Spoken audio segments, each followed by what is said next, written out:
right, terrific. Thank you so much. Good morning and happy almost Groundhog Day. I am always shocked to come here at 6:45 in the morning and see a full room. And I want to know very quickly, while the majors are paying attention, how many people in this room would vote yes for a 7:30 Groundhog Breakfast? Thank you, thank you. I want to make sure they all notice that. Louder, are we turned on? She's telling me louder. I don't know, I'm the wrong person to play with buttons, I'll just have to yell. It's great to have you all here today for the 14th Annual Groundhog Breakfast. Please help me welcome the Governor of the great state of New Hampshire, Maggie Hassan.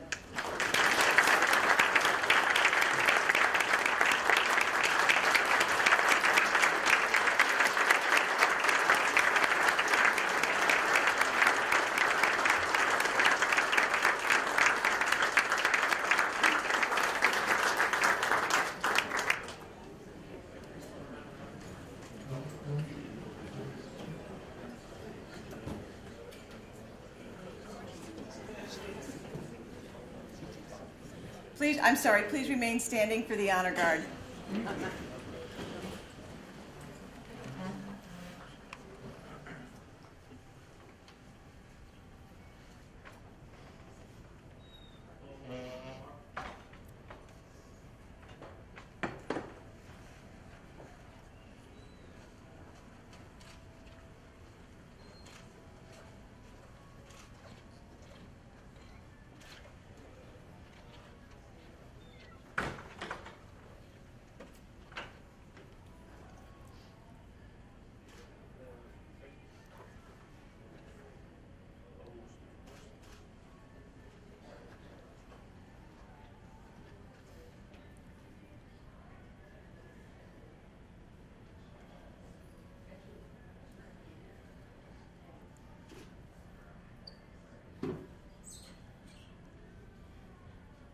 Remain standing for the Pledge of Allegiance.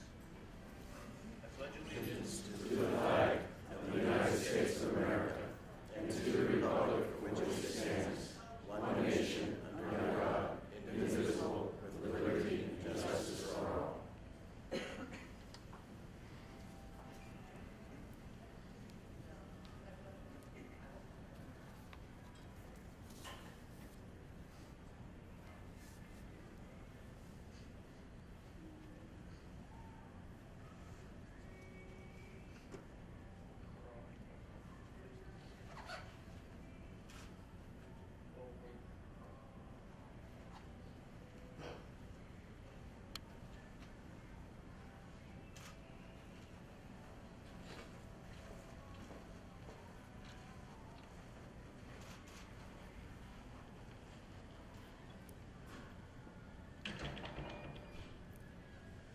Thank you. Please be seated.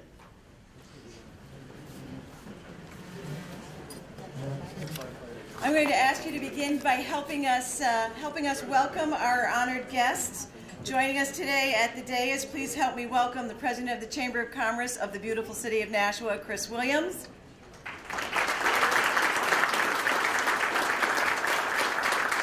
Major, I have better saved for you later. Please also help me welcome the mayor of our great city, Donna Lee Lozo. And of course, the governor of New Hampshire, Maggie Hassan.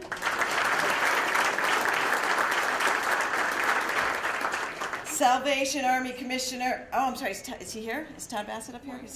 Oh, I'm sorry, he's sitting over here. I thought we lost him. We have Salvation Army Commissioner Todd Bassett with us this morning.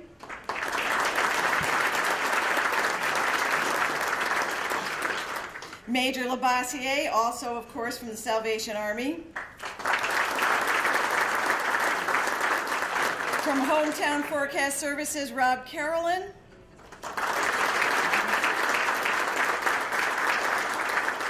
And from Yankee Magazine, our very own New Hampshire wit, Jamie Trowbridge.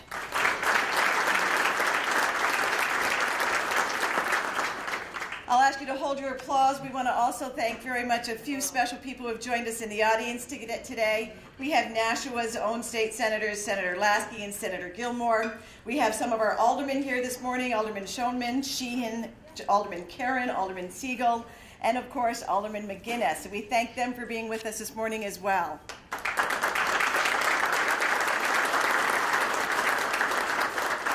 Thank you all for being here for the 14th Annual Groundhog Breakfast. You know, the Groundhog Breakfast is really very unique to Nashua.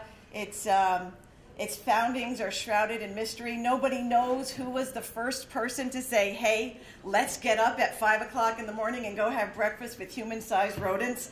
Nobody wants to take credit for that. But we here at the Salvation Army are very grateful that year after year, so many of you do. In 2013, the Salvation Army of Nashua served over 10,600 individuals from the greater Nashua area. They distributed over 4,100 bags of groceries, gave away a record 11,533 items of clothing, offered emergency assistance in the areas of housing, energy, medical, prescription, vision exams, transportation, and many others, over 1,800 times. And just this past December, the Salvation Army served a total of 2,686 parents and children through the Christmas assistance programs right here in the Gate City. We could not do this without the kindness, generosity, and dedication of our neighbors from across Nashua. And on behalf of our fearless leaders, Major David Moore and Major Norma Moore, I am here to say to each one of you, thank you. Thank you for your generosity. Thank you for your kindness. Thank you for your dedication to the cause. But I also want you to know about these two individuals. Our majors are the most dedicated, generous people you will ever meet. They have committed their lives to serving the most needy in our community, and because of their selflessness, our city has a place where no matter who you are, no matter where you come from, and no matter what your challenges may be, there is an open door and a welcoming heart waiting to help. Please join me in saying good morning and thank you to Major David and Major Norma, who I'm going to ask to please stand up so our guests can see where you are, and say thank you for all they do here in Nashua.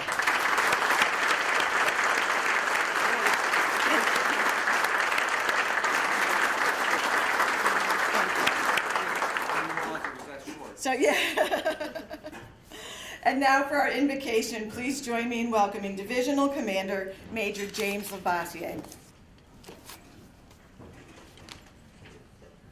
Good morning, friends. Let's pray together. Father God, we do thank you for this wonderful opportunity to gather as friends and people concerned about the community of Nashua and the surrounding area, especially the citizens who need us most.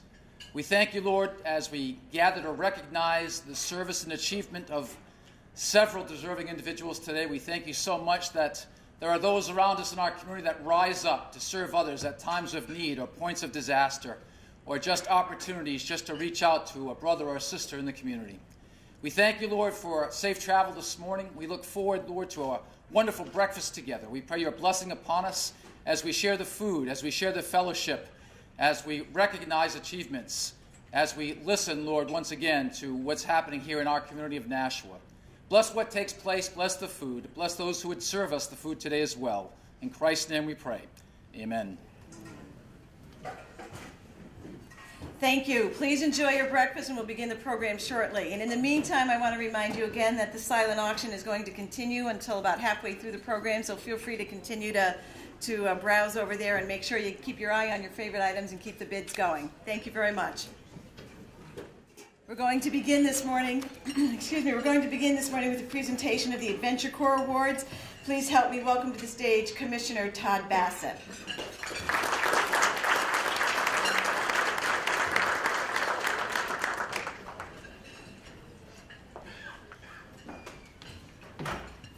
Good morning. It's a great joy to be with you this morning, and especially is it a joy to have the privilege and opportunity to recognize a young man who's made some very distinctive achievements.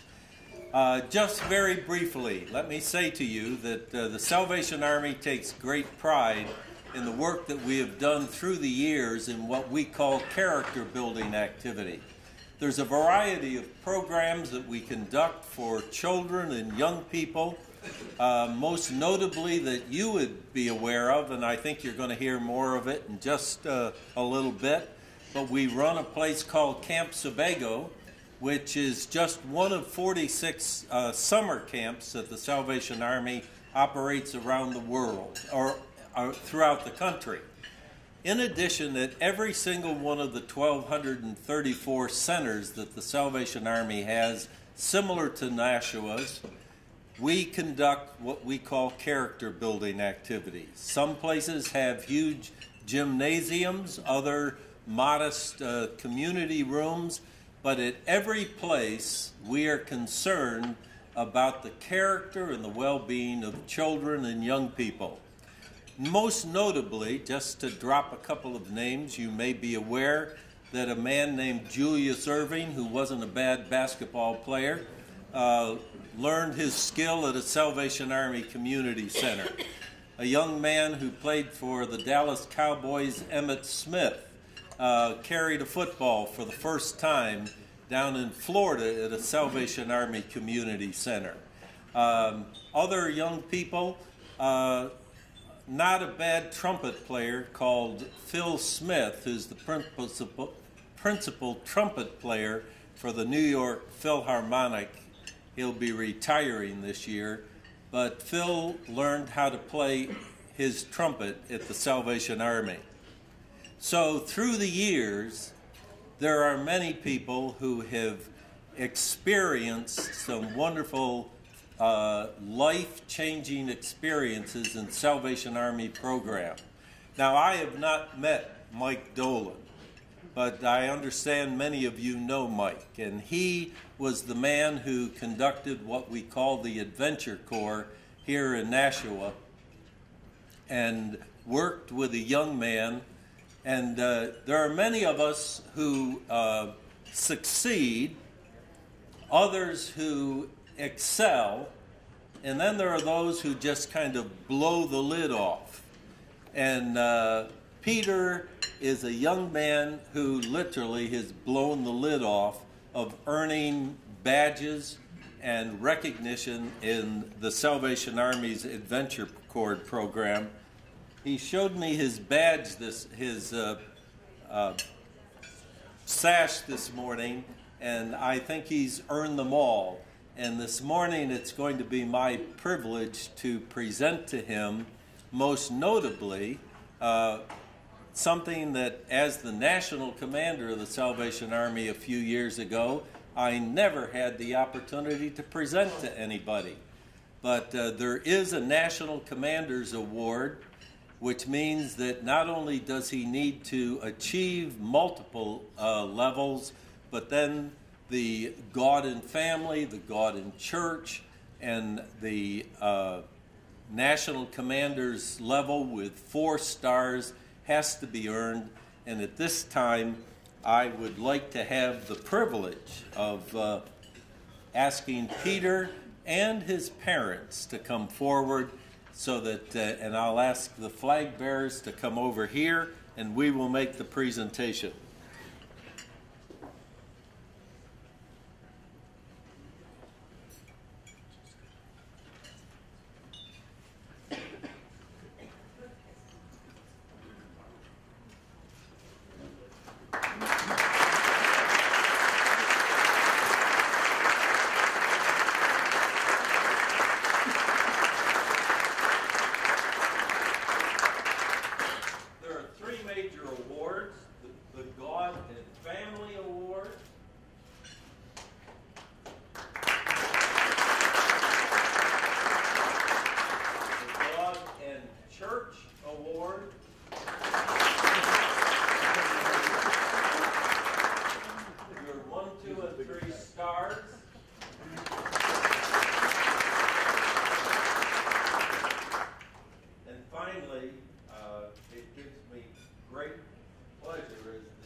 I have every confidence to believe that you are going to succeed in a remarkable way, and we look forward in the years ahead to knowing what your leadership skills and your leadership development is going to do to impact your community and this nation.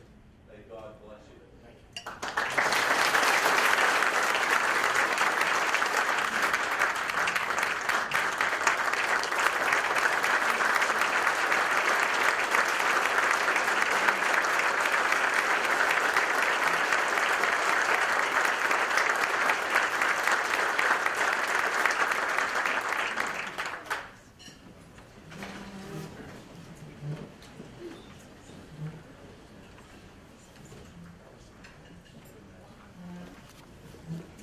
Thank you. Thank you for that, Commissioner. Peter, congratulations. That's an extraordinary level of service that you've given to the community already, and an extraordinary achievement.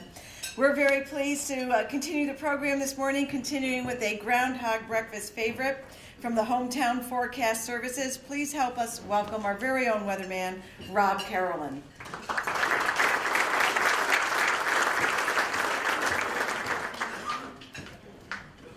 Good morning, everyone.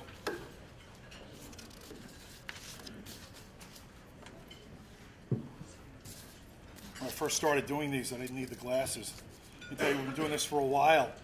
Good morning, Governor, Mayor, and all you fine folks who have once again left the comforts of your bed to listen to all of us to attest to the power of the groundhog. As the meteorologist of the gathering, I have good news this morning. No, winter is not over. But it is a Friday morning, and that is always a good thing.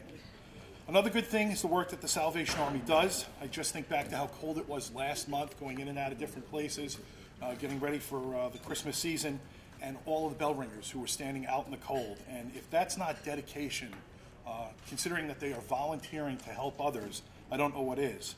So it really is a testament to the good works that the Salvation Army does. I've always been told that every good deed is paid back tenfold. So hopefully you are all going to enjoy a very, very warm summer. Over the last 12 months, only July of 2013 has been above normal for temperature. The remaining 11 months that we've gone through have been all below normal. This month is currently running 4 to 8 degrees below normal. December was below normal as well, and it's looking below normal into the first half of February. So you're all probably wondering, what in the world is going on? Well, what's going on is we have unusually warm water in the northern Pacific Ocean south of Alaska. It is building up a ridge of high pressure up over the western part of Alaska. That's where all the warm weather is. They're setting records up there. 58 degrees yesterday in western Alaska in the end of January.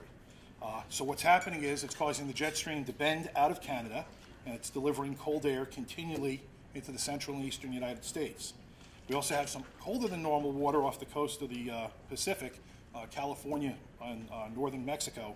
We meteorologists refer to this as the Pacific Decadal Oscillation. It's known to produce cold weather in the central and eastern United States. So the two things are now in phase working against us. So it may be very, very tough this year to have an early spring. Since 1878, when Puxatawny, Pennsylvania first started pulling the groundhog out of the burrow, more than 80% of the time the groundhog has seen the shadow. So a prediction for an early spring is rare. This Sunday, however, we're not expecting Phil to see a shadow, which should hearken to an early spring, and boy do we need it. Also looks like Phil may see a little bit of snow on Sunday in Puxatawny. The local forecast, today cloudy, we may see a few flurries. Actually warmer than normal today, 35 to 40. Tonight cloudy, lows 25 to 30. Tomorrow cloudy, a chance for snow showers, 35 to 40. And Groundhog Day will be cloudy. There could be a rain or snow shower, highs near 40. If anybody's going to be out on the road Saturday night, watch out, it may be a little bit icy after about 11 o'clock. Now each year, for all of you that have been here, we were actually talking about this at the table earlier. I try to do a little bit of a rhyme about Phil and the weather and so forth. But after doing this a number of years, it's kind of getting old. Having trouble. The Patriots aren't in the Super Bowl this year, just looking bleak. I mean, what words rhyme with blizzard? I've got lizard, gizzard. Can't do a whole lot with that. So I was sitting at home trying to figure out what I was going to do this year, what I could do that would make sense to all of you by rhyming, and I turned to the pages of the Telegraph. And suddenly it became so easy. I mean, listen to these rhymes that came right out of the paper. Press duck, somebody may be out of luck, director of streets buying tasty treats. The possibilities were endless. But in the interest of hoping to be invited back next year and possibly get an invite to the Wild Irish Breakfast, I came up with this instead. Thoughts on the groundhog. Each year when the days get short and the nights grow long, the rest of the nation thinks we New Englanders have it all wrong. To live in a place that gets cold and freezing rain, to suffer through that, winters must be a pain. They can't understand why we would consult with a creature to figure out when warm days become a feature. They live in the West or deep down in the South. They've never had icicles framing their mouth. But we all know what it's like to live where it's cold from the time we are young to when we grow old. We note how to hope that when February 2nd is here, that Phil may soon tell us spring could be near. That soon all the ice and the snow will melt away. We'll be able to go to Fenway and watch the Red Sox play. But living up here far away from the sun, most of us know how winter driving is done. 2 inches of snow, some patches of ice, stopped the city of Atlanta when their mayor rolled the dice. He figured, why salt when you can save a buck? Now it looks like he's down on his luck. So we may be teased about our home in varying degrees, but at least we know what to do when water starts to freeze. Thank you and enjoy your weekend.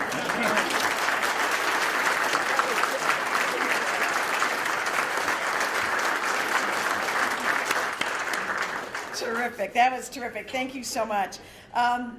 Folks, for every year at the Groundhog Breakfast, those of you who've been here regularly, you know we have our silent auction. Don't forget to keep bidding on your favorite items. And we're going to be coming to our live Fund a Need auction in a few moments as well. But this year we have something special, and it just came in the office 2 days ago, earmarked to raise money for our children's summer camp. Many of you know about our summer camp. It runs all summer long when the kids are out of school. It is a safe and nurturing place for some of our most economically vulnerable families to send their children when their parents are at work. That's what this breakfast is all about. That's what we're raising money for. So we were really excited when this item came in, and we are going to auction it off live auction. This is the first time at the Groundhog Breakfast that we've done an item live auction. It's also the first time I've ever done a live auction of this kind as well. So I hope you're all going to participate enthusiastically and make it a success for us. Do we have any Red Sox fans in the audience today? Come on, any Red Sox fans in the audience today? They had sort of a good season, didn't they? The Red Sox had a good season. In the 2013 World Series, over the course of 6 games, the Boston Red Sox earned a total of 27 runs and brought it home for us for the 3rd time in 10 years. This year's series was particularly poignant as the team celebrated the spirit of Boston fans by honoring the victims of the Boston Marathon bombing. And they made us all feel Boston strong. Today, we have an autographed Johnny Gomes Boston Strong jersey that's going to go home with somebody in this audience. And at the same time, we're going to be funding summer camp, hopefully for a couple of dozen kids. I'm going to ask, I don't want to embarrass him, but I'm going to ask my husband, who's somewhere in the room, thank you, honey, to come up and lift it and just walk it around so you can all see it closely. It is autographed. It is beautifully framed. It has a couple of extra items added to it there. And we're hoping that this is an item that you guys are going to be excited about. We want someone to take it home with them. That's the wrong side. You probably know that. I do that when he's driving, too, by the way. So, for us Phillies fans, he didn't just say that in front of you. Pretend you didn't hear that. Autographed Boston Strong 617 jersey from the 2013 World Series winning Boston Red Sox. Do I have anybody willing to open the bid at $400? $400. Thank you, $400. Do I have $450? I have $450. Do I have $500? $500 for an autographed Boston Strong. Thank you. Over to our right at table 1. We have $500. Anybody want to go to $525 for us? This is a once-in-a-lifetime opportunity to bring something really special home. Think about this. Thank you very much. $525 over in this part of the room. Who wants to have everybody else in the office be jealous of you when you walk in and hang this on the wall this morning? Or better yet, think about your kids when you walk into the house tonight carrying this under your arm. How about $550? Can somebody do $550 for us on this? We're sending kids to camps, friends. Seriously, that's what this is all about. We've got anywhere from we got $550 over in the corner. We're going to have a program full of kids coming in this summer, enjoying that same experience that so many of you did as children, having the opportunity to be at camp, to have a safe place to be, to have nurturing, enriching academic experiences at the same time. We're at $550. Does somebody want to take a big jump and just give us $600 for this? Thank you. $600 in the back of the room. $600. We have an autographed Boston Strong 2013 World Series winning Red Sox jersey. Anybody want to go higher than $600? $650 from anybody? Going once. This is your chance. Going twice, 3 times, it's sold. $650. Thank you very much. Can you raise your hand so the folks out front can see you? Do you want to get his name? Great. Thank you. Thank you very much. That's awesome. Now we're moving on to our Fund a Need live auction, which is a traditional part of this program. We're so pleased to have you all here to be part of it. Our live Fund a Need auction benefits our summer camp programs. Each year we have up to 50 young people participating in our day camp where they get to experience the carefree childhood experiences that we all remember in a safe and supervised environment. In addition to our day camp, we also try to send as many children as we can to a week of summer camp at Lake Sebago in Sebago, Maine, as you heard the commissioner discuss just a few moments ago. Thank you to the generosity of the folks who attended this breakfast last year. We were able to send 42 children from the city of Nashua to a week of summer camp, and that's pretty extraordinary. Before we get started on the auction, I want to introduce you to one of the parents of one of our campers. She's here today to share her experience with you. Her name is Kristen. Please help me welcome her to the stage.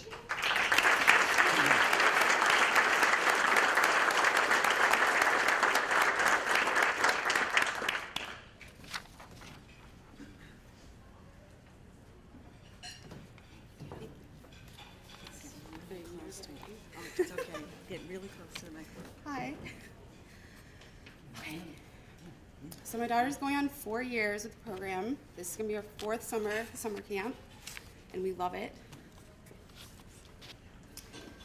We wish we could spend every waking moment with our children, but the reality of it is that we can't. No matter how hard we try, there just isn't enough hours in the day. The pressures are many, the bills have to be paid, and we are forced to be away.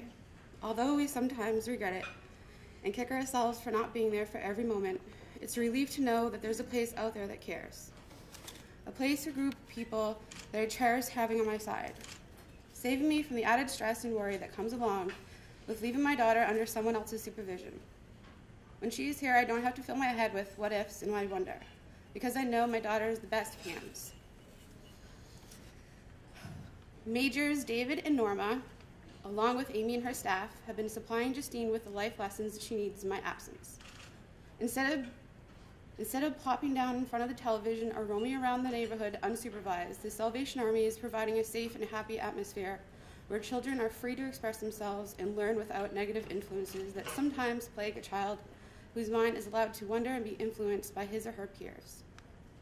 When my daughter is here, I don't have to be worried she'll be led astray or will fall in the wrong crowd. I know that she'll be cared for and nurtured because this is what the program and these wonderful people are about. If not for this program, I don't know where we'd be. We've tried similar programs before, but this is the only place Justine has been allowed to blossom. Whatever she needs, from help with her homework, or to someone to play a game with, or maybe just someone she can trust and confide in, they have been there to provide for her. I love knowing Justine is in a warm and loving environment. Before this, Justine felt lost in a crowd, shuffling through these programs and coming home sad because she felt like she had no friends and wasn't sure where she fit in. But since she's been enriched in this program, she's finally broken out of her shell and feels like an individual and she's shining. In such a change, before we found the Salvation Army, Justine is a bashful girl who wasn't sure of much. She would hide behind me, shying away from interacting with anyone not in her family circle. But now she is a social butterfly, wise about her years. And you can say it's kids finding their way or just being a part of growing up. But the truth is, this program has been a godsend for her. She's grown up so much, and along with her family and Amy and her staff, I have been there for every step of the way. I, like many parents, rely and appreciate the program. Everyone involved has such a positive attitude and seems generally love what they do. The faculty strives to include everyone and ensure everyone has the best experience possible, and that's what we can ask for this building and this program to be a common ground so these children can rely on this every day. We love hearing the stories about the after-school program, to see the genuine excitement and joy Justine gets out of it. And that is what this is all about in the end, the children. I know how important they are, and so does this program. This is why they're here, to educate and enlighten, to help, to care, to do everything for the children. I've explained how much of a positive effect this program and the staff have been on Justine, but most of all, they have been support to my family. Not too long ago, my husband and I had another child, and we decided that we didn't want to put an additional burden and stress on Justine, so she could be allowed to just be a regular kid. So we continued to send her to the after-school program because it's all she wanted to do. Sure, her brother was fun and all, but she wanted to get back to her friends, to the program. Well, and sometimes happens, we ran into financial struggles and couldn't keep up with the tuition. I was torn. I couldn't imagine having to tell Justine that she couldn't go to the after-school program, but I also couldn't afford the tuition. It wasn't that I just had to tell Justine that she couldn't go to the program. It's she looked forward going every day. I had to tell her she wouldn't be able to see her friends anymore and the people that she looks up to, and I knew it would break my heart. Just when I thought there was no other options, the Salvation Army came to my rescue. Instead of bouncing Justine out, they allowed her to stay, and we were allowed to pay what we could and when we could as we got back on our feet. It's taught me a great lesson. Sometimes people genuinely want to help you out in the kindness of their hearts, and that is what they've done for us. They could have pushed us away and forced us to endure the hardships alone, but they embraced us in our time of need. They did this because they care unconditionally. Their hearts are always open to child or adult alike. They're committed to being the greatest people possible, and I thank them from the bottom of my heart. They're always.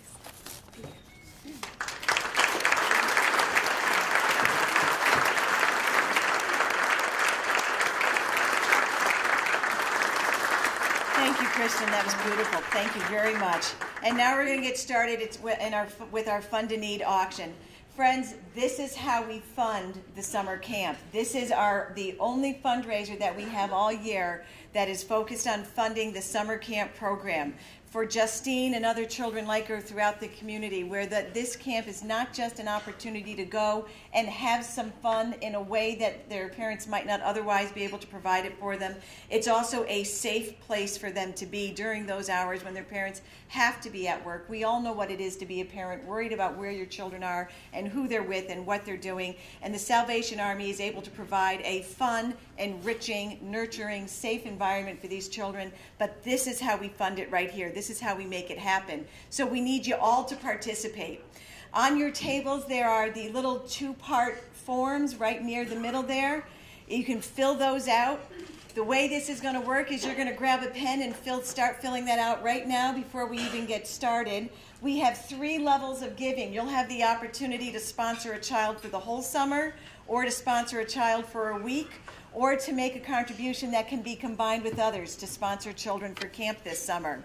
We have some volunteers in the room who are going to go around. As we get to the best level of giving for you, you're going to raise your form and your credit card, or your form and your check, or your form and your cash. You're going to raise it up in the air. Our runners are going to work the room, get it out front, process it, and get it right back to you.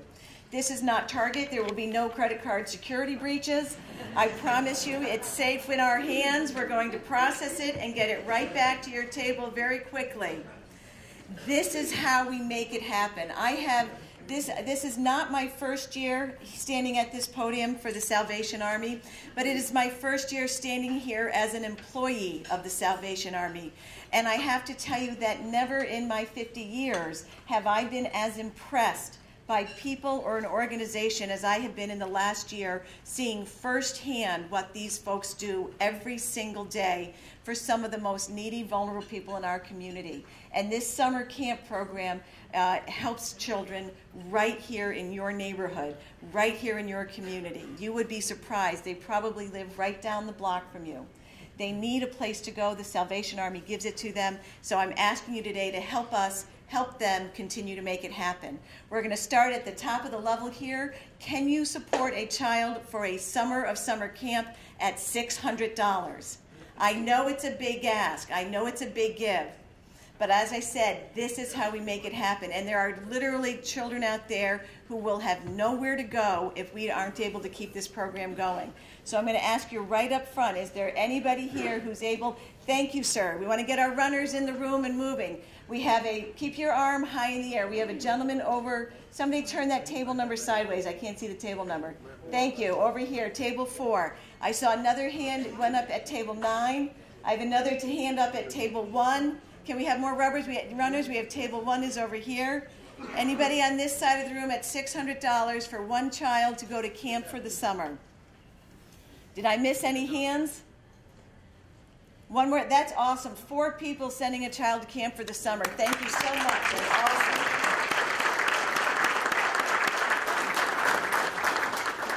Next, we're going to ask you to jump into the fun, and can you help us send a child to camp for a week? This is how things happen. You know that this is how we support a community. We all give in at some level. We all contribute what we can, and we know that not everybody can give at the same level. But when we combine our resources and combine our good intentions, we're able to lift up the community across the board. We're so pleased that you're all here today. So I want to ask now, who can join us and sponsor a child for 1 week at the level of $100? For just $100, thank you. Over at table 4, keep your arms up. Thank you. We have several at table 4, table 5, table 3, table 6. Do we have more runners out front? Or they're processing those $600 cards. Don't interrupt them. That's awesome.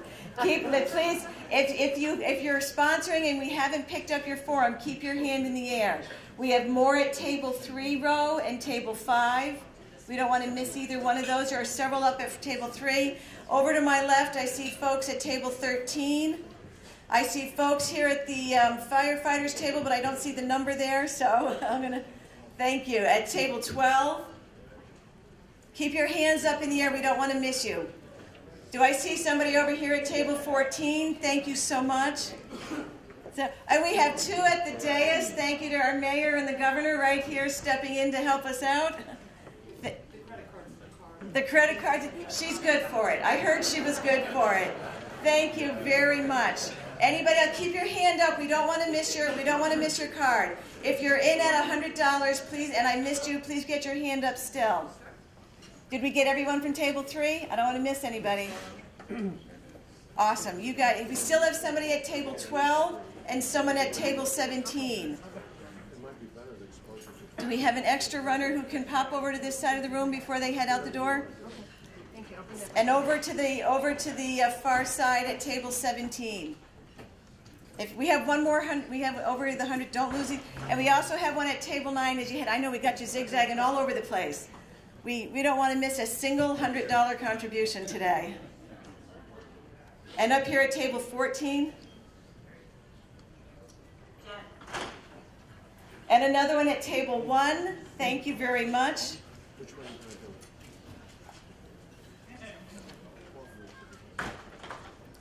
Okay, and don't miss table 1 before you leave the room, right over here in the corner. If anybody else has one and we missed you, just trip her as she goes by your table, please. Awesome. Thank you so much to all of our $100 donors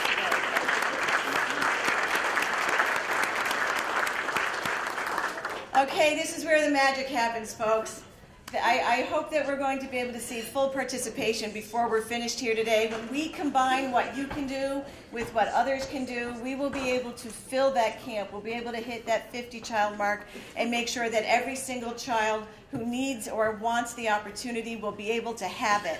That's what this is all about today. As you heard from our mother, it's about making sure, and one of the beautiful things I loved, Kristen, thank you so much, I loved your story because it really goes to the heart of what is different about our day camp, and that it's a smaller group. Every child gets personal attention. They are welcomed. Everybody's cool at Camp Rock Solid. Everybody has friends at Camp Rock Solid. So this is the best possible place that some of these kids can be. We need you to make it happen. We're asking you to combine your resources with others and just split one child for half a week. You take a half a week to cover one child at $50. If we combine everyone who can do that, we're going to be able to send every possible child to camp this summer. So those of you who are able to make a contribution of $50 to cover half a week at camp for one child, please raise your hand and your card at this time. I want to see lots of hands up. We have all sorts of great table sponsors here today. We're really happy to have you. We have folks at table 18. Are our runners back in the room? Thank you. Rosemarie's going to run. We might need to get one more out for the other side. Table 8, raise your hands high so I can see you, please. Table 18, table 13. We've got some up at the dais up here as well that maybe our advisory board president can help us with. Good. Put you to work, Mark. Table 12. We have folks at as long as you're going by table 12 anyway. Over on this side of the room, I see table 3. Is that table 2? Table 2. We have folks at table 6. Thank you, Amy. Amy's going to start running on this side. Thank you, Richard. It's going to take us a couple minutes to get out all those cards processed. I promise they're going to come back to you during the program. Anybody else, raise your hands real high if we missed you. $50, we'll combine your contribution with someone else and make sure a child gets the chance to go to camp for a week. Everybody get their hands up who wanted to? Everybody get their cards taken? That's excellent.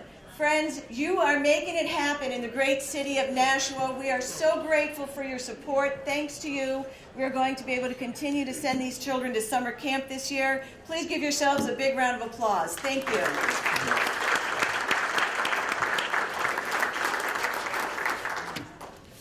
Okay, got to catch up with what's next. Oh, good. This is the fun part. This is where you get to hear from all the speakers. We're very excited. We're pleased to have you all here today. Starting us off today from the great city of Nashua. It's a long tradition here at the Groundhog Breakfast to have our mayor with us. We have for the 7th year. You're going into your 7th year. Holy moly. Her 2nd term as mayor of our beautiful city. We're so pleased that she's been a longtime supporter of the Salvation Army. Please welcome Mayor Donna Lee Lozo.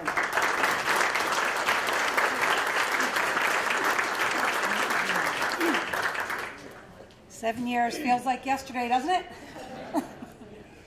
The first breakfast that I came to, Mayor Streeter handed off the top hat for me to wear. Did not pull it off. Was very grateful that it went away for year 2.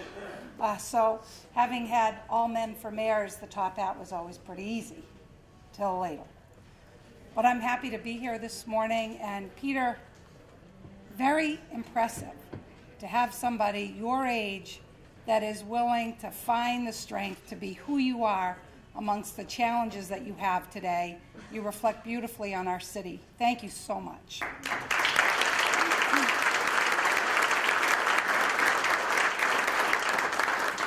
And Christy is not in the room right now, but boy, the courage it takes to come up and share with you your family challenges to a room full of people, having not even been an elected official. So that's very nice of Christy to share with us struggles that we all can understand in our life. And her daughter was wiggling around Justine, so proud of her mother. That is what it's about. Talking to the major this morning, because Thanksgiving was late this year, they're $30,000 short in their normal kettle collections. Need's not any different, but that's the thing about timing sometimes. It's very similar to this thing about weather. Can't count on things. When I'm done being mayor, I think I want to go into the weather business. It's okay to be wrong and you still get to go to work the next day. It's not a problem. But speaking of being wrong, let's talk about the groundhogs. Now really, as Jennifer was saying, who came up with the idea, to look at a groundhog? So I thought I would do a little bit of homework on that. And now, as Jennifer mentioned, this is my 7th time here today. And Punxsutawney Phil, by the way, excuse me, has been wrong 5 out of the last 6 years. So he was right one time. 16%. Good work if you can get it. So I thought, well, in Nashua we have Pennachuck Chuck, the mascot that goes around, but we really don't have our official groundhog here in Nashua. And I thought, names are important, right? So if you look at the name Chuck, because many of the communities, they go with Chuck, right? So like Staten Island Chuck, and different states, different cities have different names. So the Weather Channel has the 11 groundhogs to watch. Any of you know that? I know. Who has time for this? So I need a little humor in my life. Excuse me again. So 11 of them, and they all have assorted names. Well, one of the things they all have in common is that they're all boys. So I looked up the most popular. Number one, of course, is Phil. But Chuck made an appearance in many communities. Now, Chuck means the honorable bearer. So that works. Bearer of good news, bearer of bad news. That's fine. Phil, lover of horses.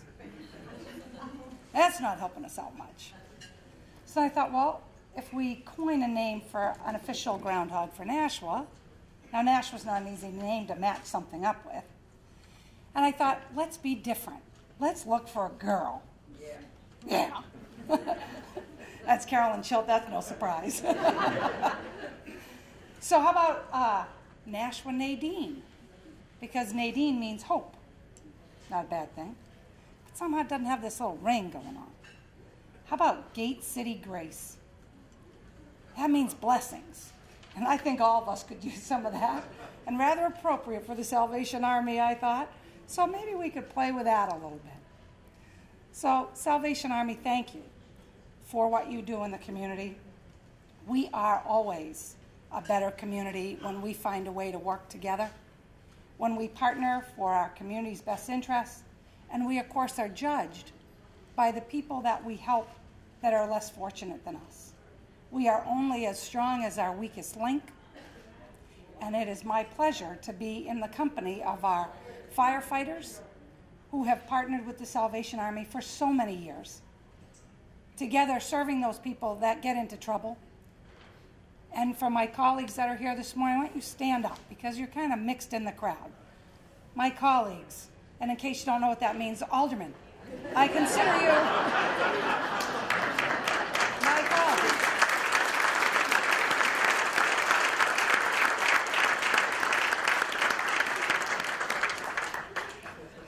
See, now that's not a good sign already. For those of the aldermen that have been here a while, they're accustomed to me calling them my colleagues. For the new ones, hopefully you will get accustomed to it. We will agree sometimes and not sometimes, but we should always be colleagues, working in the best interests of our city, just like you see here this morning. So thank you, happy Groundhog Day, and more importantly, let's see how the Super Bowl turns out. Let's vote for the team that we think would make the Patriots least anxious.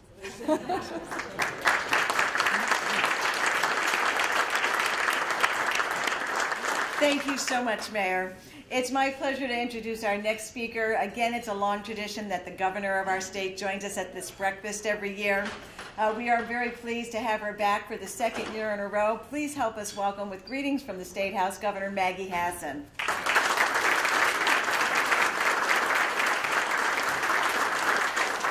Thank you, Jennifer, and thank you, Commissioner Bassett, for joining us, Major Labassiere for joining us, Majors David and Norma Moore, and the Salvation Army for hosting us this morning, but more importantly, for all of the work you all do for the citizens of Nashua and beyond. It's just an incredibly important part of our community. I also want to thank today's award winners, Citizen of the Year, Jody Gage. I want to thank Mayor Lozo for hosting us and all the other elected officials who are here. The mayor introduced all the aldermen who she appropriately referred to as colleagues. I know I have other colleagues in the room too, Mayors Lasky and Gilmore, and any other state legislators who are here. I'd like it if you'd please rise too and be recognized.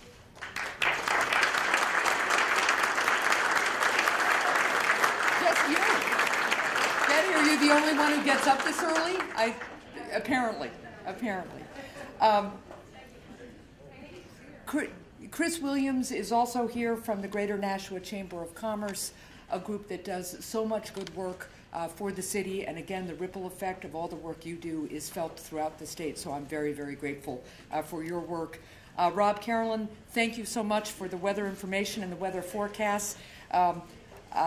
You know, one of the things about being governor is you never knew how much you cared about the weather. And it's certainly nice to have friends and colleagues who help us plan better, certainly, than they do in Atlanta, which may not be saying much. We're working on it. And I'm very glad to be joined up here by Jamie Trowbridge, and looking forward to your New England and Yankee Granite State wit in just a little while. Congratulations, Peter, and to your parents for the work you've done, for the character you're already demonstrating. And as the Salvation Army leaders acknowledged in their award to you, it's not only about what you've done so far, we're looking forward to what you will do. You are going to help lead in this community and beyond. And whatever you decide to do, in whatever capacity you decide to do it, we are very, very grateful, because we will need you and every single member of your generation to move us forward. So thank you so much for everything you've done.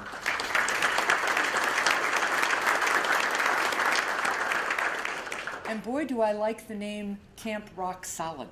That was not a name I was familiar with until this morning, and I think we heard from Kristen about the importance of that camp, not only to her family, but to many, many families like hers.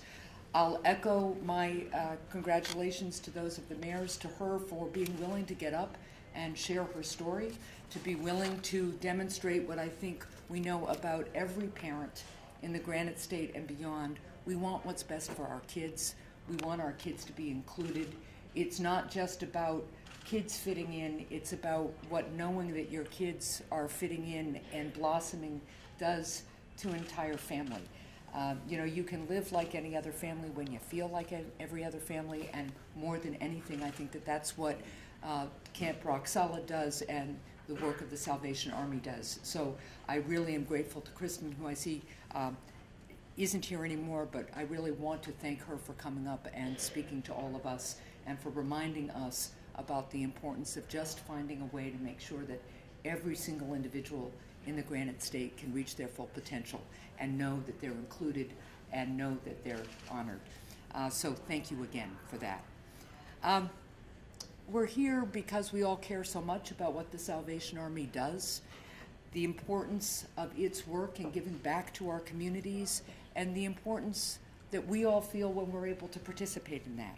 I think what it speaks to is what we all know, that when we care for each other, we all get stronger.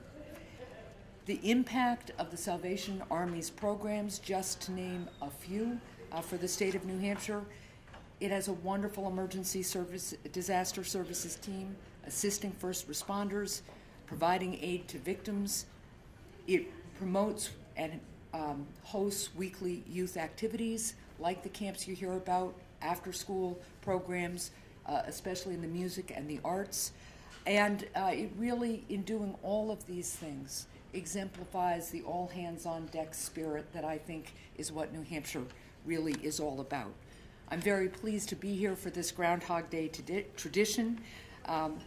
It has raised over $100,000 over the years to support the Salvation Army's critical services, and it gets better and better every year. It exemplifies the Granite State's really strong sense of community. And as I look out at all of you this morning, I know that you got up bright and early to be here. I know that over the course of this day, many of you will leave this place and go on to your businesses, to your jobs. You will have a very busy day doing what you do every day, whether it's a paid position or whether it's volunteer work or whether it's taking care of children and running a family and a household. And then I suspect, because I have learned over the years, but especially as governor, that after you do your day work, you will continue to serve in so many different ways. Many of you are going to be helping children with homework tonight, or coaching a hockey team, or going I hope not on a Friday night, but at some point this week, going to a planning board or a zoning board or a commission meeting or helping your church. I know how dedicated the people of New Hampshire and all of you are to doing everything you can to engage with each other as citizens, as people who care for the most vulnerable in your community, as people who like to come together to solve problems so we can move forward. And I just have to let you know that one of my great honors and privileges as governor is that I get to travel around the state and see so many groups like you here this morning, so many people as dedicated to making our state a better place as each and every one of you is. It is incredibly inspiring. It is what makes us great as a state. And I know I bring greetings from every single person at the State House and beyond, thanking you for what you're doing here today and for what I know you do on a daily basis. Thanks so much.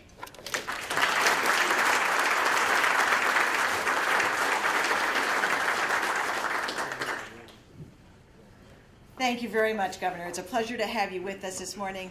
Folks, you may have noticed that one or two of our guests had to get up and leave. The Governor just referenced one of the things that the Salvation Army does is emergency disaster services. We are there to support our firefighters when they have to turn out to a significant event, 2 alarms or more, and our emergency disaster services was just activated for an event in Hudson.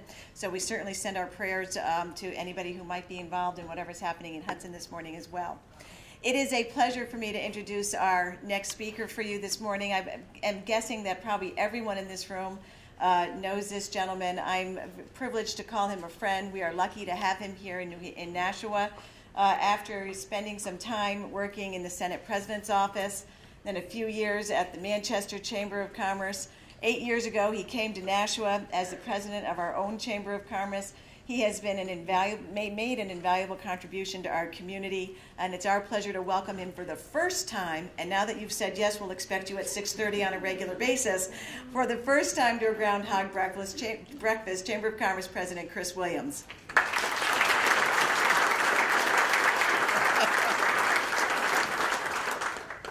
Good morning, everyone. And Jennifer, thank you very much for the introduction. It's nice to be able to share a dais here with Governor Hassend and with our own Mayor Lozo. So thank you both for sharing some time with me and allowing me to share a stage with each of you here. We've said thank you to Peter and to Kristen. I want to give a special thank you to Jody Gage as well. You're going to get to meet Jody here in a few minutes and hear a little bit more about him. The mayor shared with me a note that his mother was her Girl Scout leader back when she was a kid, which goes to show you how deep Jody's roots are within this family as well. And I can't wait to be able to honor Jody here in just a few minutes and share with you a little bit more about why he's such a special person here in Nashua. So we'll do that here in just a few minutes. Jennifer asked me, she called me up a couple of months ago and said, Chris, I know you've never spoken at this event before. We'd like to have you come in as our guest speaker this morning and share some lighthearted thoughts with you, I guess. And I said, Jennifer, I'd be happy to. So I sat down with her over lunch about maybe 3 weeks ago or so. And I started taking a bunch of notes. I asked her, all right, what's the date of the event? She said January 31. So I wrote down January 31. I said, where is it at? She said the Crowne Plaza. So I wrote down the Crowne Plaza. I said, what time is it? She said 6:45. I wrote down 6:45. And I said, so will there be a cocktail reception before that? And she said, no, this is a breakfast. I find it rather ironic that we're sitting here at a 6:45 a.m. event that's hosted by an organization in town that professes to be based upon Christian values and virtues. Because sitting here at 6:45 a.m. at a most ungodly hour is probably the most unchristian thing that anyone could do. And I happen to know my Bible pretty well, Major. There's a story in the book of Matthew where Jesus feeds the 5,000 with nothing but a couple of loaves and some fish. That was a luncheon event. The book of Luke talks about Jesus turning the water into wine at a wedding party at night. And then, of course, there's the Last Supper. I challenge you to find any scripture in the Bible where Jesus and his disciples did anything at 6:45 in the morning. That being said, I did think I would try and figure out what I wanted to share with you guys here today. Again, this is a lighthearted holiday event, so I didn't want to talk about anything serious. I don't have a margarita in hand, so I can't do karaoke for you, which is one of my personal favorites. And the Wild Irish Breakfast is still several weeks away, so I have to save my best jokes for that event, which probably made the mayor's morning, hearing that.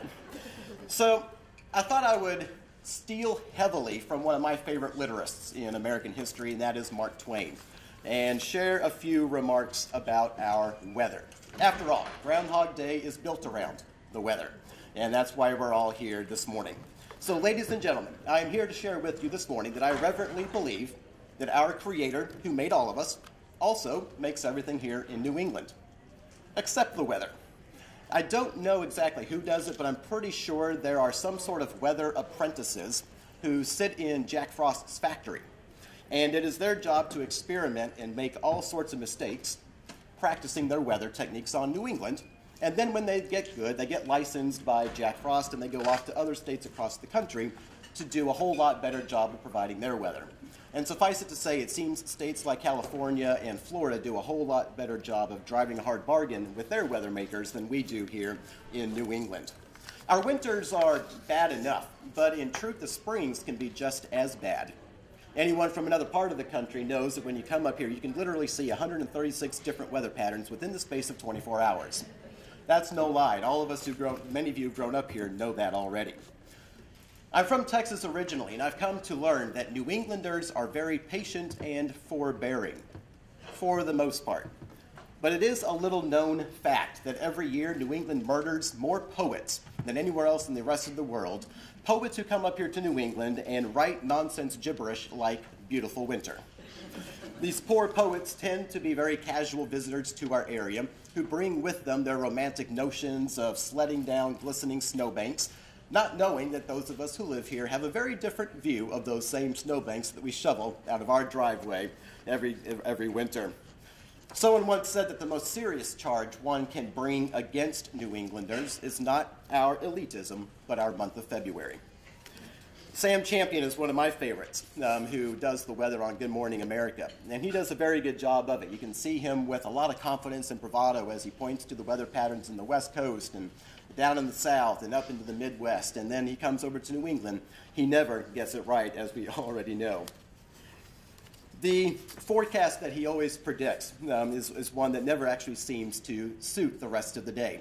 And I've had plenty of experiences where I'll wake up on a sunny morning, it's cloudless in the summer, and I'll leave my umbrella at home and take the shorts out, and sure enough, I get drowned at the end of the day, some mid-afternoon rainstorm.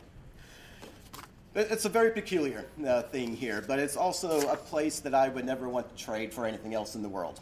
I've been up here now in New England for 13 years. Grad school brought me here. I'm a political junkie, and it's kept me here. But what's really made a home for me is this community of Nashua. And whether it's the weather that I have to put up with, or whether it's the politics and the business of trying to get stuff done in this community, the thing that I love most is being able to be a part of events like this. It's not every day that you see an event that brings together different community stakeholders, those who are passionate and champions of our community, and do a really good job of trying to make Nashua all that it should be. And yes, we have to put up with some pretty bad weather patterns and some tough winters, but if that's the least of our troubles, then we're doing pretty well. So thank you for the opportunity to be here this morning. Thank you for your time. Thank you to the Salvation Army for allowing me to be a part of this here today. Jennifer?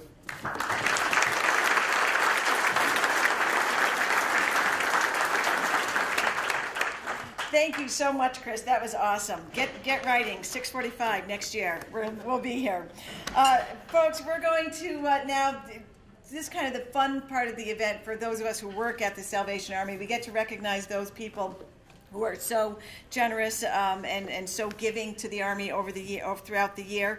I think we're going to have Major David and Major Norma come forward to begin our recognition of service awards. And Major Labassiere as well. I apologize.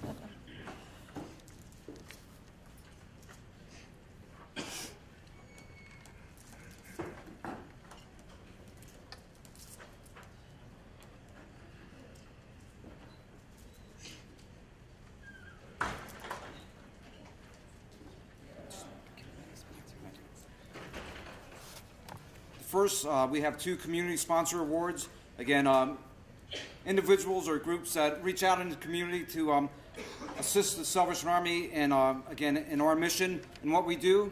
And first we have Kathy and Bob Williams. I want to say Sullivan Williams. Again, every year we have our Apple Fest for the last 100 years, I believe, or 6 years, something like that. It seems like 100 years after you're done with the event. But again, Kathy and Bob are great hosts at Sullivan Farms. They allow us to come, basically take over the farm for that day, plus a couple other days setting up and taking down. But last year we raised $32,000 through our Apple Fest. And again, from the generosity and the hosting of Kathy and Bob, we just want to thank you and honor you with our community award this year.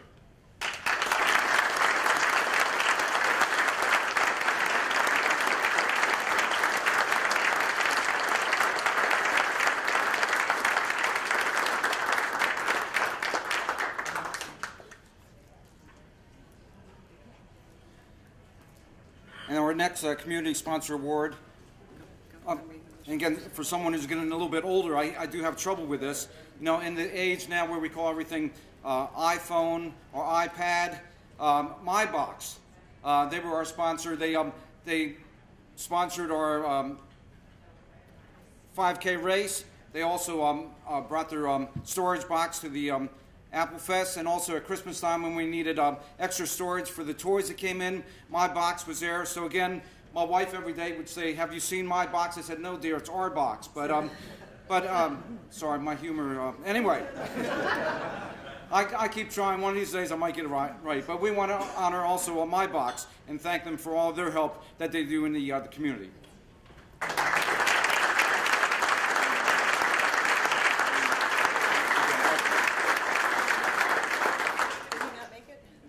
Okay, well, I told you to do it at lunchtime. Since my box is not here, we can remember it's our box award today. So I get to do this one. Angel Award. Oh no. Okay. Yeah. Okay, great. And the next is our Angel Award. And we just wanted to tell you a special story because something really, really special happened at Christmas this year that's never happened at the Salvation Army before. You know, we're part of the Santa Fund. We're so grateful for the Telegraph for what they've done year after year with the Santa Fund. But we fill out these angel tags and we send them out all over the community, and folks try to contribute exactly the gift that a child has asked for. Their parents come in October. They say, "These are the things my child said they'd like to see from Santa under the tree this year." They give us specific items, and we do the best we can to actually fulfill the Christmas wish. They're real children asking, you know, making a real wish, and we try to make that happen. And this year, when we were getting ready for it, and Major Norma was explaining to me the breadth of the operation and why it starts in September to get ready for Christmas and everything that's involved in it, one of the things she said to me was, "I wish we could get kids the bikes that they ask for, because children are always asking for a bicycle, and we all get why." And whether you're 6 years old or 12 years old, a kid riding down the street with the wind in your face, trying to keep up with your friends, heading down the block, kids love bikes. But we can never get bikes for kids. They're too expensive. And it's beyond what most people are able to contribute when they're trying to help an organization like ours. So just for the heck of it, I thought, let's put it out there. Let's see what happens. So we put it up on Facebook and said, "Can you help us out with the Salvation Army Christmas Bike Brigade?" And then we put it on Twitter. And I have to tell you, with all due respect to the majors, Twitter, Facebook, what is that? Well, how does that work? Or what is that? I don't know. I don't get it. We're trying to bring the Salvation Army somewhere ahead of 1990. We're almost there. So we put it out on social media, and our friends at WMUR picked it up and said, "Can we send a camera over? Tell us what the Bike Brigade is all about." So they send a camera over, and we share our story with them. They put it on the news. Less than 12 hours, 14 hours later, I have an email in my inbox saying, "Jennifer, we want you to meet this gentleman. He wants to bring you 30 bikes. 30 bikes. We were thinking, can we get 4 or 5 bikes? Can we get bikes for a couple of kids in? By the time we were finished with the Great Bike Brigade, we had almost 150 bikes donated to the Salvation Army this year. Every child who filled out a form saying, "Dear Santa, I'd like to have a bike," through our program got a bike. It's never happened. It has moved us at the Salvation Army in a way that you cannot imagine. And the guy that got it all started is a gentleman from right here in Nashua, owns a business in Hudson. We're so grateful for what he did to make Christmas happen this year. Our Angel Award goes to the CEO of Right Networks, John Farrar.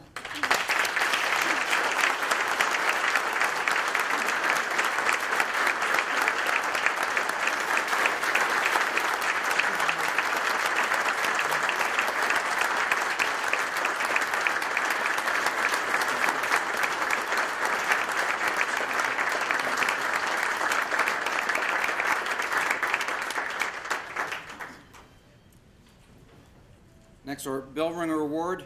Again, mentioned at Christmas time, we have our bell ringers out for basically, we're out about 38 days this year, or this past December, out in almost any kind of weather.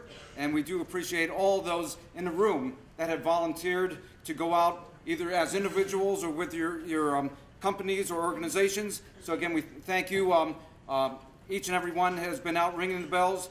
This year, we wanted to honor Triangle Credit Union. They do an excellent job. They're out in many different shifts, from 6 to 9 at night, from 9 to 12 in the morning on Saturdays, or 12 to 3. Also, I believe they're out altogether over 12 days that they go out, but they do an excellent job. Maureen Lund organizes this, puts it together through Triangle, and again, we have many volunteers that come out through Triangle to do this. So this year we just want to thank Triangle for their willingness to go out in all kinds of weather, for their willingness to be friendly, to be helpful, and to support the Salvation Army and support the community in this. So I'll ask Maureen and Triangle if they would like to come and accept this.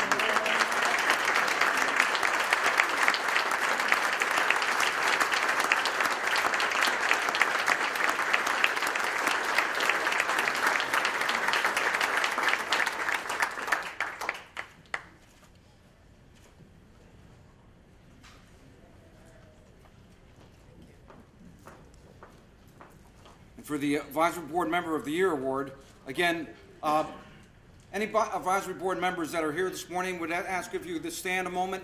Advisory Board members, again, Mark Warner is our chairman, and we also appreciate of all our Advisory Board members. If we could just give a hand.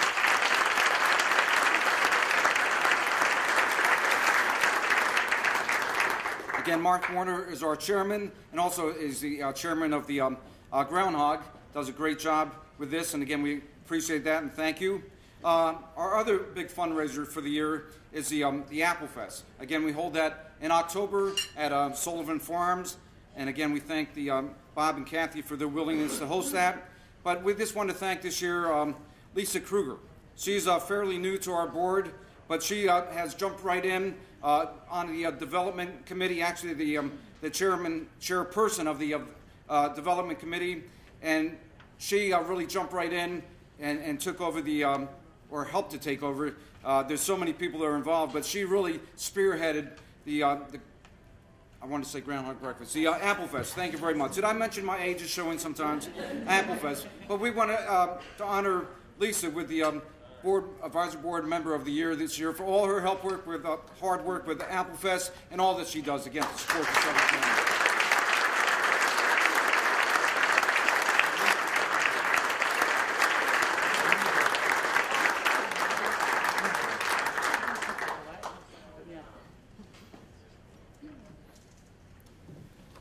And then finally, again, the Citizen of the Year. You see Jody's bio in the program. First, I'd like to thank all the Rotarians that are here this morning. If you'd like to raise your hand, if you're a Rotarian, if you're here this morning, I want to thank all the Rotarians that are here today to support Jody. Again, this is my wife and I are going on 4 years now in Nashua, and again, met Jody through the Rotary. He's a past president, and again, you see that he's the board member of the Chamber of Commerce and also on the Front Door Agency, involved in many other things in the community. Again, we know that Jody's very involved in the community, and we found that out in one way also, if you've been watching on the screen. through the United Way Day of Caring back in September. He came with some other Rotarians to our annex building and helped to paint the building. He was there, I believe, a good 6-7 hours. They did a tremendous job of painting the building. But not only that, he's so involved in many ways in this community. And because of that, we just want to honor him with the Citizen of the Year. Are there any past Citizens of the Year here today? I know, I'm not sure of any. I know Bernie, well, the mayor is here. Sorry, sorry. I was waiting for you to stand, sorry. And I know Bernie, well, I was going to say Bernie's on the beach in Aruba. I don't know if we have mentioned that. I believe that part is taken out of now of the Citizen of the Year. So I'm not sure if we... the beach in Aruba. Yeah, the beach in Aruba. So in case we didn't make that for you, Mayor, but so we'll have to talk about that later. But again, just want to thank Jody. And when we think about the Citizen of the Year, it's not just what they're doing now, but we also think the city of Nashua. What would it look like if that person was not here, if that person was not involved in the community? And we believe that the city of Nashua would be a poorer place in many ways if Jody was not involved in the community. So today we want to honor our Citizen of the Year, Jody Gage, and just ask him to come forward and to accept the award.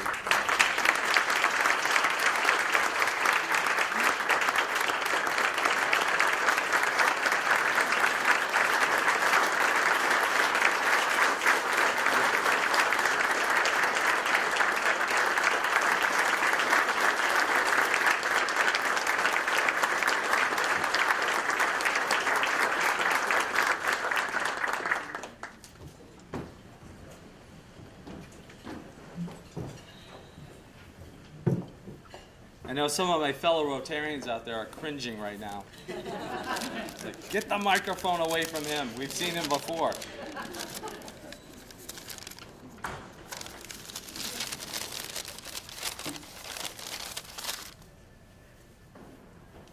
Showing my age, too.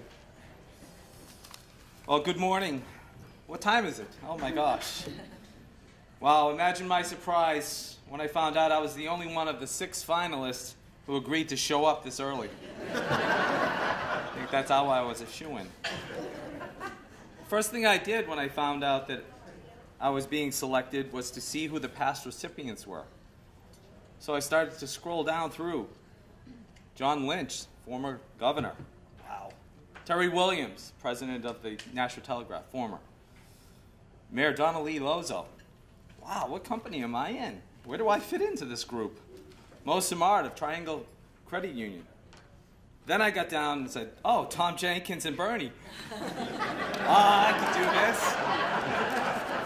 I was going to ask him if that was okay if he was here, but they're not here, so too bad. I'm honored and humbled to be the recipient of this honor. And I would like to thank 2 of the most important people in my life, obviously. My mom and dad, Ed and Doris Gage. Can you stand up for a moment?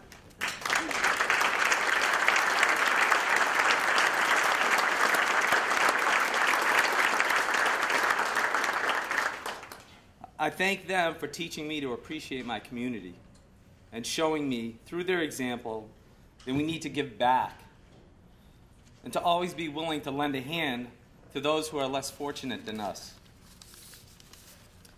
And thank you to my wife, Jill, who's always been willing to allow me to be so active. It takes up time to be a board member, a committee member, a Rotary president. All those things take out time from your day and less time to spend together. So thank you very much.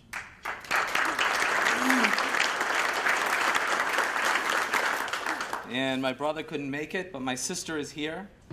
And I would say thank you for helping keep me humble, putting me in my place. Love you.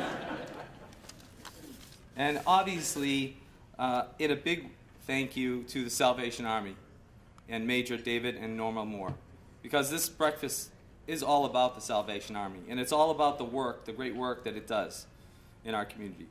Through the state, through the country, the Salvation Army is a godsend to many, many people. To the families affected by disaster, providing assistance to underprivileged kids to go to camp, big thing that we've been talking about today, and we're going to send a whole bunch of kids, so that's great. For the assistance through their food pantry, or any number of their programs, as you heard about today. Salvation Army is an integral part of our community. Again, thank you, David and Norma. And I would like to thank the Event Advisory Board, Chair Mark Warner, and all the board members for selecting me for this honor. Thank you very much.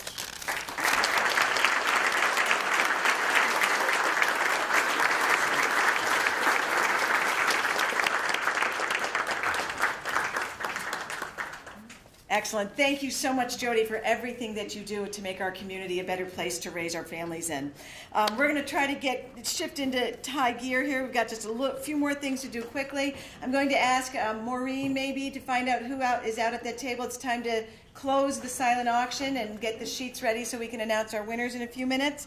It's my pleasure to welcome our final speaker of the day, a longtime regular here at the Groundhog Breakfast. We enjoy him so much. Happy to have him back from Yankee Magazine, our own wit today, Jamie Trowbridge.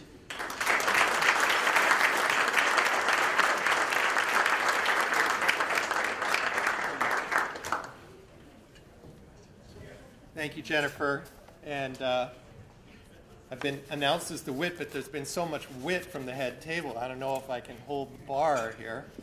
It really is great to be with all of you this morning, with the mayor and with the governor, the majors, and all of you in support of the Salvation Army. I want to add my congratulations to Peter and to the other award winners. It really is inspiring to hear the stories of what you all do to help the community of Nashua and the greater community of New Hampshire. I do want to welcome Chris to the head table. He may not know it, but he is now sucked into the Groundhog Day vortex from which there is no escape. See the same faces here every year, and I'm assuming we'll be seeing yours next year, Chris. Was more whining about the time of the event this year than I've ever experienced before. But as you all know, we can't change anything about this event, so there's no point complaining. I also am glad to see some of the firefighters are still here in case I spontaneously combust in this heavy wool clothing. I'm sure the groundhogs can sympathize. I do have to hand it to Mark and all the event organizers. This year, they finally figured out how to scoop those stiffs down in Pennsylvania by celebrating Groundhog Day 2 days early. I don't know why we didn't come up with that earlier. We've been trying to compete with them. You know, we can't get the national coverage. 2 days earlier, we're way ahead of them. But 2 days before February 2 still leaves us in January. And January is very different from February. It's cold, and there's no thinking about the end of winter when it's still January. And this has been a particularly cold winter. Rob told me it's the coldest winter in 20 years. Not as cold as the late 70s, but still very, very cold. And I am pleased to announce that in our Old Farmer's Almanac forecast this year, we did predict a colder than average winter. So we're doing better than your guys. You're credit. Yeah. Donald Hall, who you may know was the former poet laureate of New Hampshire and for the United States, wrote in Seasons at Eagle Pond that in New Hampshire, we know ourselves in winter. We know ourselves in snow, in cold, in darkness. He was writing from his family farm on the shoulder of Ragged Mountain, and in his essay on winter, he went on to enumerate the ways in which he loved the season and the ways in which his wife despises it. Hall's wife, of course, was Jane Kenyon, also a poet and also a former poet laureate for New Hampshire. She wrote a poem called Depression in Winter, which sort of gives you right off the top a sense of where she's going on the season. And in the poem, she describes her desperate search for signs of life in the snowbound farm on which she lived. She wrote, "There comes a little space between the south side of a boulder and the snow that fills the woods around it. Sun heats the stone, reveals a crescent of bare ground, brown ferns, a tuft of needles like red hair, acorns, a patch of moss bright green. It's the same story with my wife Laura. She cannot stand January. In our house, we are surrounded by 50 houseplants, blooming amaryllis and paperwhites, forced pussy willows and forsythia. Laura will go to any extreme to demonstrate that the earth is still doing its thing under the frozen snow and ice. Laura's term for January is the armpit of winter. Someone told her that and it stuck. When I was preparing these remarks, I thought about bringing Laura to the event and putting her up here to just kind of let her loose on January, but I realized that her rant would take all the time I'm allotted and probably 10 minutes more. It's the cold that makes January so hard to endure. The cold and the darkness. It's so cold that that old expression, cold enough for you, doesn't do it when you're down at the general store bumping into someone. More like, as the old Yankees used to say, cold enough to freeze the tail off a brass monkey. Cold enough to freeze two dry rags together. Cold as the north side of January gravestone by starlight. Or, of course, cold as a witch's body part. And that body part is reputed to be extremely cold. Getting into bed the other night, Laura declared that she loves her electric heating pad. I made the mistake of asking her which she loved more, her heating pad or me. Her response really hurt, but I shouldn't have been surprised. She went with the heating pad.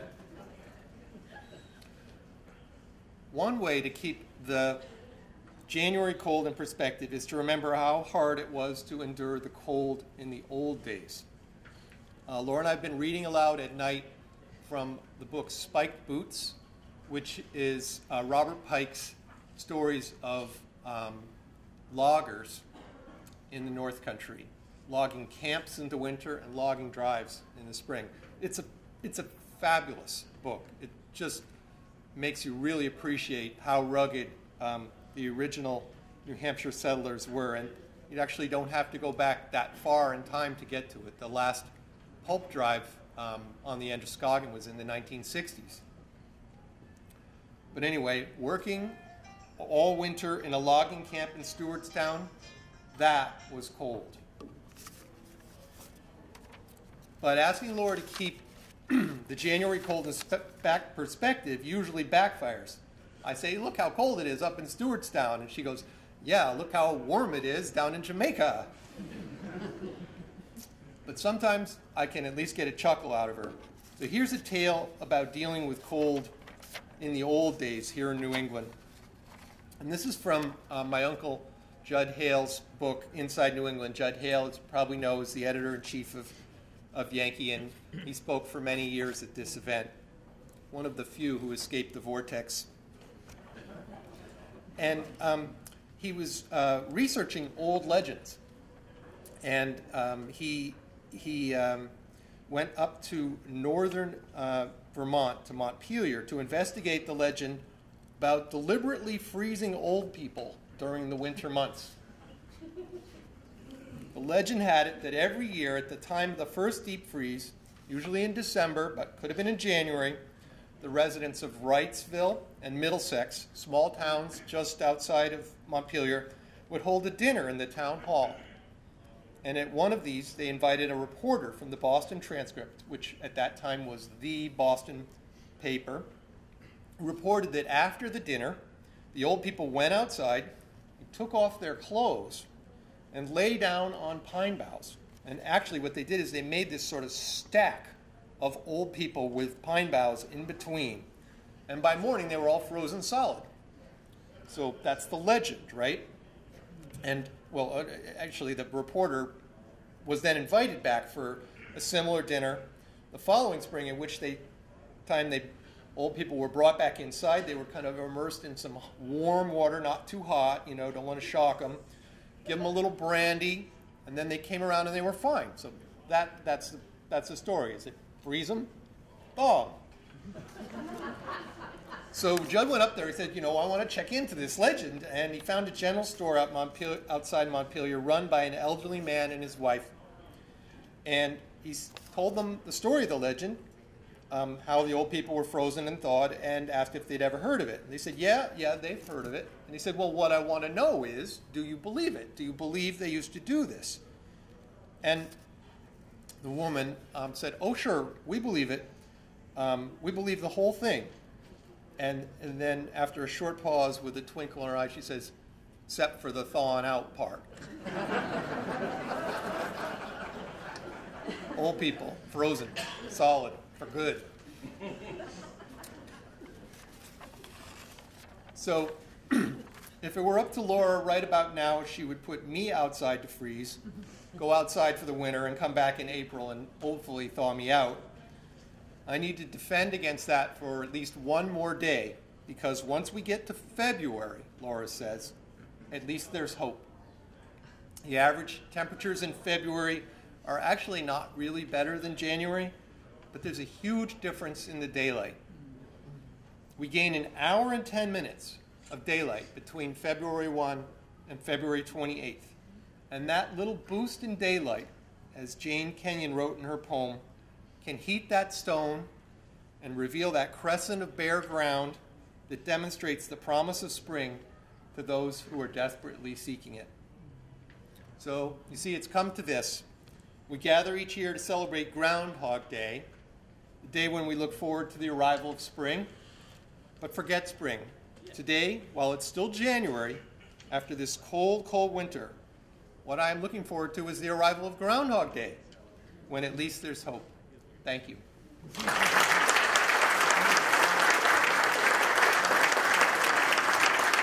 Thank you, Jane. He says we were whining. We call that constructive criticism. So, thank you all so much for your support. We've got the winners to our silent auction here. So those of you who are waiting to hear, this is it. For the Nashua Country Club Golf for 4, we have Michael O'Rourke. You'll be able to pick up your items and pay for them on your way out. For the autograph of Ortiz MVP, Michael O'Rourke. Jody Gage, you get the Johnny Gomes Sports Illustrated cover. Michael O'Rourke, man, we're so glad you came, whoever you are, Michael O'Rourke, is getting the autographed basketball, the Sullinger basketball. The Auto Puck March, I'm not sure what that means, and Cup 2011 champs, Ron Cordova. Brady Gameface, I sort of wanted that one. Michael O'Rourke, the Brady Gameface. Kent Swanson gets the autographed basketball from Green. John Farrar, the autographed authentic helmet. Gronkowski, thank you. You can tell I'm a big sports fan, right? The Victorino, the framed Victorino, Bob Gabriel gets that. Doug Taylor, the banner, the Red Sox banner. The panoramic of the 2013 champions also goes to Kent Swanson. Deb Rydell gets the Mark Anthony Spa certificate. Now we're getting into my kind of gifts. Let me see. Tickets to the Boston Celtics goes to Doug Taylor. Oh my gosh. Mark Ravenel, you got the Patriots tailgating package. Janet Bergeron got the Chunky's movie family package. Gary, oh my goodness. Gary gets the oil painting. Gary, you know who you are. You're the only Gary that bid on that one. Doug Taylor, you get the Palace Theater ticket. Major Pat Labassiere is getting the gift card to the Jewelers. Nice. Alderman June Karen gets the Pasta Amore gift certificate. Lana, I think, Dalmolin, is that a real name? I think I'm reading it. Gets the 2 tickets to the Merrimack Repertory Theater tickets. I didn't mean like, is that a real name? I just didn't know if I was pronouncing it correctly. Thank you. John Doran, great to have you with us today. Also gets the sterling silver necklace. Lana, again, you get the skincare basket. The Feng Shui gift certificate goes to O'Rourke. It's not Michael. It's girly handwriting. Maybe Michael brought a date. Gets that one. Thank you. Oh, it goes to you, Ro. Okay, good. The Tri-State basket goes to Kayla Gutierrez. The overnight at the Crowne Plaza, cool. That goes to Doug Taylor. Bob Bergeron gets the Tokyo Steakhouse gift certificates, and Senator Peggy Gilmore gets the half-page ad in the Telegraph. Excellent. All right, thank you all for your support. You are making it happen in the great city of Nashua every single day. Before you walk out the door, please join me in welcoming for the benediction, Major David Moore.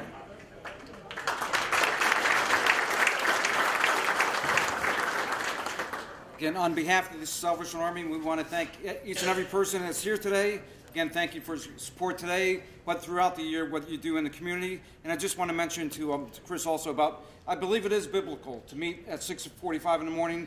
You know, again, Jesus had his Last Supper and his luncheon. You know, when he talked about Jesus was going to be baptized, well, he had his lunches, I should say. Well, but when he was going to be baptized, John the Baptist said, "I'm not worthy to untie your sandal." We're not worthy to have dinner or lunch when Jesus did, so that's why we do a breakfast, because we do not feel that we are worthy to have the same. So, again, would you pray with me this morning? Heavenly Father, again, we thank you for the time that we've had this morning, for the good times, for the laughs, but also the seriousness to hear what's going on in the community. We thank you again for all the work that is being done through the Salvation Army, but through also so many individuals, whether they are volunteers for us or volunteers for other organizations and agencies. Again, we pray your blessing upon each and every person that is here. Pray your blessing upon the city of Nashua. Again, that you would continue to work and to reach out to those that are in need, to those that are volunteering. Continue to bring this community together as one, as we work together. Again, we thank you for all that is being done, and we praise you now. In Jesus' name, amen. So if your boss complains about you being late, tell them that Major David blamed it on Jesus. Thank you all for being here today. Have a wonderful weekend. Thank you.